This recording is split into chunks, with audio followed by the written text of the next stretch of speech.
Hello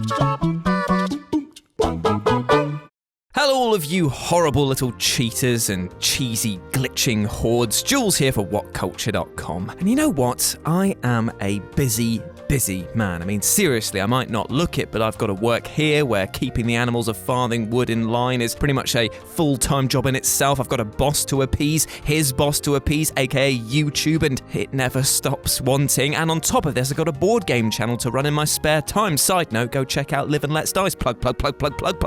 So you know what? When it comes to playing the multitude of games that I need to know inside out for this job, I gotta get through them pretty quickly in order to stay afloat. So long story short, if there is a way to cheese or cheat my way through, then brother, call me a stinky finger of fromage, because I will definitely always take that chance. And so to spread the good word of being a low-down dirty sneak and manipulator of games, I'm here to do my bit for the community and share 10 such titles with you today. As I'm Jules, this is WhatCulture.com, and these are 10 video games that secretly reward you for cheating. And when I think about it, it's not actually really secret now that I'm telling you about it, but you know what? I've got to play by YouTube's weird titling rules. Number 10. The Legend of Zelda Breath of the Wild. Think outside the box. For some, Zelda's puzzle room shrines were a nice way to break up the constant pressure of survival and action. For others, though, they saw these as a sorry replacement for traditional dungeons that served as more of an annoyance. Well, if you're in the latter half, then A, come on mate, cheer up, and B, fortunately, there are a ton of ways to get through these sections by utterly cheesing the shrines. Thanks to the game's robust mechanics and physics, players found so many possible exploits that finding ways to skip shrines became a game unto itself, as players scrambled to come up with the fastest and funniest ways to break the plans of Nintendo. Walls, for example, can be bypassed with shield jumps, a technique where a player leaps into the air, shield surfs, then plants and detonates a bomb in midair to send them careening over barriers. Alternatively, you can freeze an object in place with the stasis power, hit it to build up its momentum, then grab on and wait for it to launch you across the room. So instead of worrying about motion controls and mazes, why not just fling yourself over the maze itself? Now you're thinking with cheese, my friends. Number 9. Metal Gear Solid 3, Let Nature Take Its Course. Okay, so I've talked about this scene so many times, my friend, so many times, about how you can let the end from Metal Gear Solid 3 Snake Eater die of old age just by putting the clock forward on your PS2. It's a great moment for sure, but I think it's one that we're all so familiar with that I'm just going to move on and let this old man rest in peace.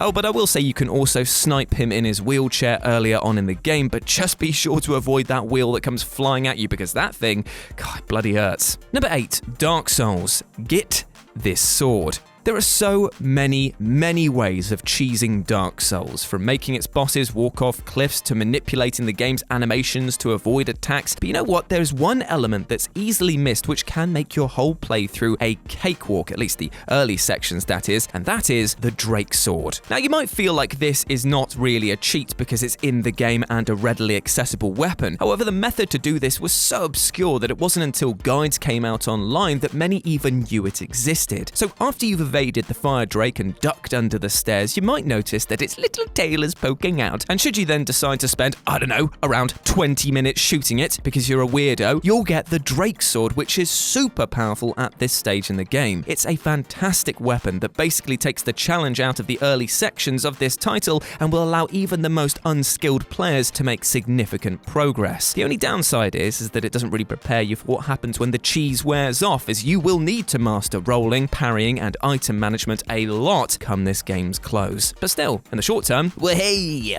Number 7. Elder Scrolls Morrowind, Oblivion, and Skyrim. 3 specific exploits. For longtime fans of the Elder Scrolls, breaking the games in your favor is practically par for the course. And while the range of these exploits has been narrowed down over the years, it's hard to imagine TES without them. Take the Soul Trap glitch in Morrowind, for example. By creating a spell that fortifies an attribute and targets an NPC and casting it on themselves, the player can create constant effect spells that effectively permanently increase their stats. And who said that chemistry was ever boring? You could, for example, just stand in place, cast a Fortify Mercantile 10 points on yourself 20 times, and never pay more than 1 gold for anything again. And I do love me a bargain. Oblivion, meanwhile, has one of the more ridiculous exploits in the form of the paintbrush glitch. Now, for some reason, paintbrushes are unaffected by the game's physics engine, allowing the player to place them in midair. With enough paintbrush paintbrushes, you can essentially create a staircase to scale any wall or mountain in the game, meaning that some missions can be completely avoided by,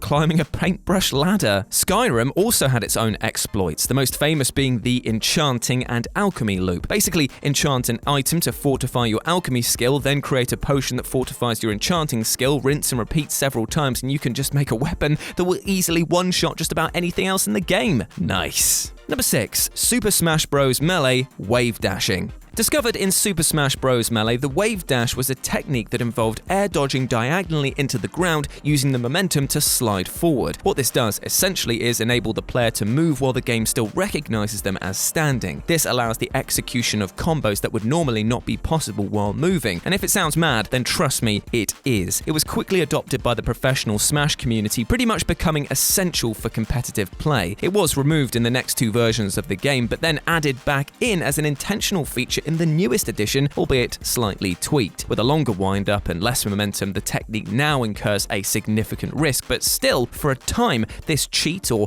exploit managed to create a skill divide wider than the Grand Canyon. Number 5. Final Fantasy VI Kill Almost Anything in 2 moves. It's fairly standard for status effect spells to be useless in the Final Fantasy series outside of very specific circumstances. This is understandably most true for the death spell. I mean, after all, it wouldn't be much of a game if you could just instantly kill anything with one spell, right? And so for this reason, most enemies have an inherent immunity to it. Buffs, however, have always been extremely useful in the series, and among these is the Vanish buff, which makes your characters immune to physical attacks but more susceptible to magic attacks. It's a classic trade-off, but what players soon realized is that you could cast this on enemies as well. All you needed to do was cast Vanish on your foe, making them immune to physical attacks but weak to all magic, thereby bypassing their death-proof status, and then, unsurprisingly, cast Death on them. Oh, what a glorious song and dance that was. While the feature has been addressed to varying degrees of success in later releases, in the original SNES version, you could cheese your way through nearly the entire game with this one exploit. Number 4. Mario Kart 64. High risk, high reward.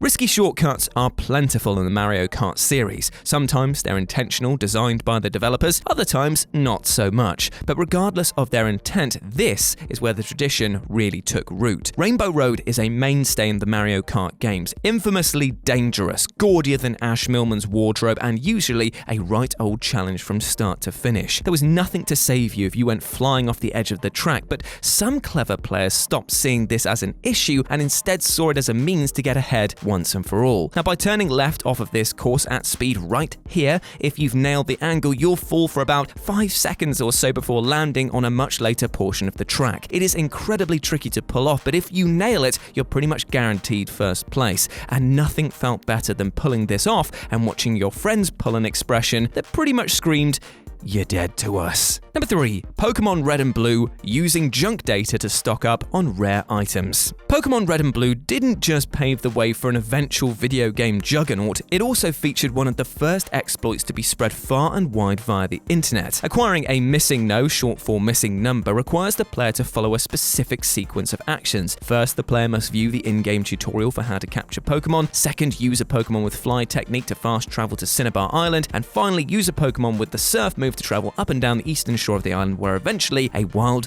missing no will appear. But what is so special about the missing no? Well, other than its glitchy appearance, not really that much, but as a consequence of encountering one, the item in your 6th item slot will be increased to 128, making the glitch an extremely effective method of farming rare items such as rare candies that allow you to level up a Pokemon instantly. Suddenly, acquiring all of those rare Pokemon with unlimited Master Balls was a cakewalk, as was beating any remaining trainers with a pumped-up super wrecking crew. Number 2. Fable 3. Money can, well, literally buy you happiness. Now, as we know from my many sermons about Peter Molyneux, I have a love-hate relationship with the Fable franchise, and yet I thoroughly enjoyed Fable 3, if only because I, along with many others, broke it to pieces with exploits. Now, the game took a rather interesting approach when it came to its morality system, as it was tied directly to wealth. After successfully overthrowing your brother, the king, you discover that the reason for his tyranny was to fund an army large enough to be able to defend against a looming outside threat. And when you become king, it becomes your problem. And while this is a good idea in principle to make sure that you weigh up the issues of happiness versus survival, there's just one problem. Fable 3 didn't foresee how much the real estate system in this game could be exploited. If you invest early, you'll get rent and tax, and if you ramp up both of these early doors, then you'll be making a ton of cash. Then flip sides and build all the orphanages and schools that you want, and you'll still have enough to fund the army. I tell you, ruling the world is a piece of piss. And number 1, Street Fighter 2.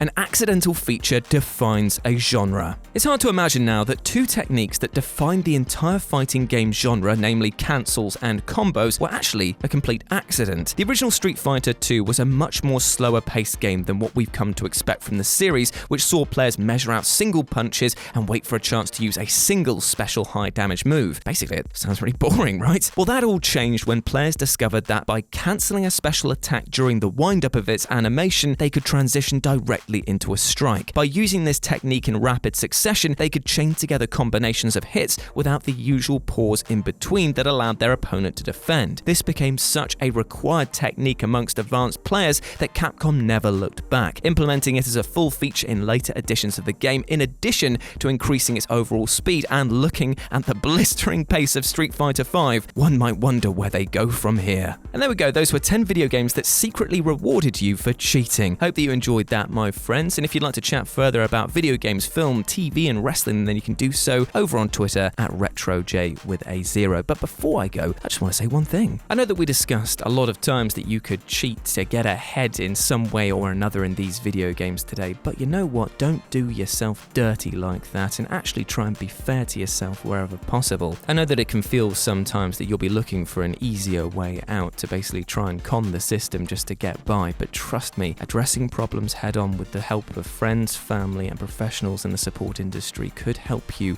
achieve a much happier and better life further down the road. So treat yourself fairly, both mentally and physically. As always, I've been Jules. You have been awesome. Never forget that, and I'll speak to you soon.